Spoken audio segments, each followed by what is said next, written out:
करें। महारानी होलकर की कथा आती है। 12 साल की उम्र में वो महारानी बन गई थी। अब महारानी बनने के बाद क्या हुआ कि उस समय राज्य बहुत अस्थिर था। जब राज्य स्थिर हो गया, अंग्रेज भी घबराते थे उनसे, तो राज्य के स्थिर हो जाने के बाद उनके मन में भाव हुआ कि मैं गीता को पढ़ूं।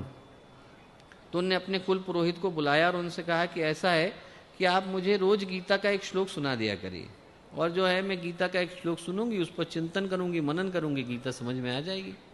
उनने कहा ठीक है।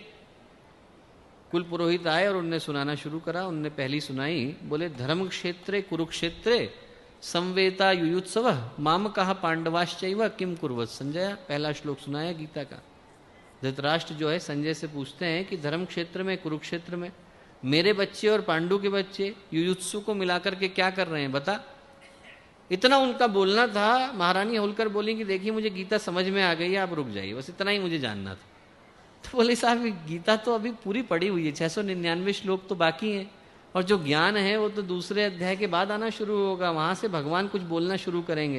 पहले अध्याय में तो कुछ है ही नहीं। और ये तो धृतराष्ट्र जो बिल्कुल निगेटिव कैरेक्टर है महाभारत का, वो संजय से प्रश्न भर पूछ रहा है, इसके अलावा तो इसमें कुछ है नहीं।